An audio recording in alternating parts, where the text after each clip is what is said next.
ప్రతిరోజు అదే ఆమ్లెట్‌ని బోర్ కొట్టిందా? అయితే ఈరోజు బంగాళాదుంపతో స్పెషల్‌గా స్పానిష్ పొటాటో ఆమ్లెట్ చేద్దాం. దీనికోసం ముందుగా ఒక పెద్ద బంగాళదుంపను తీసుకొని సన్నగా తురుముకోవాలి.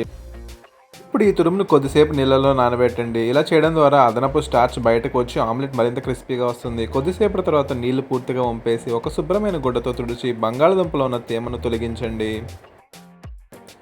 ఇప్పుడు స్టవ్ మీద ఒక నాన్ స్టిక్ పాన్ పెట్టి కొద్దిగా నూనె వేసి ఈ బంగాళదుంప తురుమును ప్యాన్ మొత్తం పరచండి.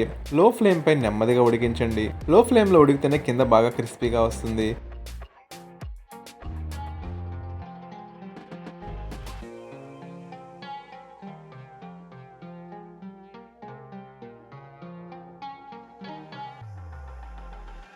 ఇప్పుడు ఒక బౌల్ తీసుకొని అందులో సన్నగా తరిగిన ఉల్లిపాయలు, తురిమిన క్యారెట్, చిన్నగా తరిగిన క్యాప్సికం వేసుకుందాం.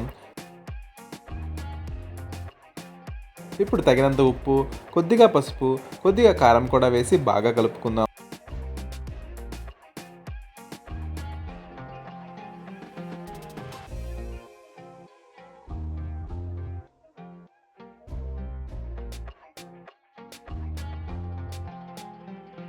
తర్వాత ఇందులో 2 లేదా 3 గుడ్లు పగలగొట్టి అంతా బాగా కలిసేలాగా కలుపుకుందాం. ఈ మిశ్రమం ఎంత బాగా కలిస్తే ఆమ్లెట్ అంత సాఫ్ట్‌గా వస్తుంది.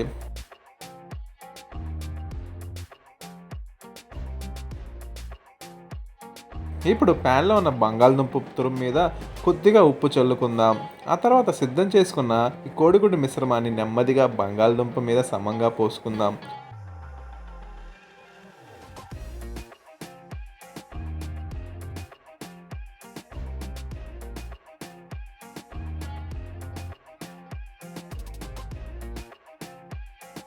మూత పెట్టి ఒక నిమిషం లో ఫ్లేమ్ మీద ఉడికించుకుందాం.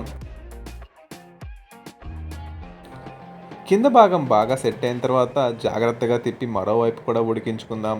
మరో 1-2 నిమిషాలు ఉడికిస్తే బయట బంగారు రంగు, లోపల మెత్తగా ఉండే స్పానిష్ పొటాటో ఆమ్లెట్ రెడీ. చూడండి, బంగాళదుంప క్రిస్పీనెస్, గుడ్ల సాఫ్ట్ టెక్స్చర్, క్యారెట్, క్యాప్సికం తీపి రుచి కలిసి ఎంత అద్భుతంగా ఉందో.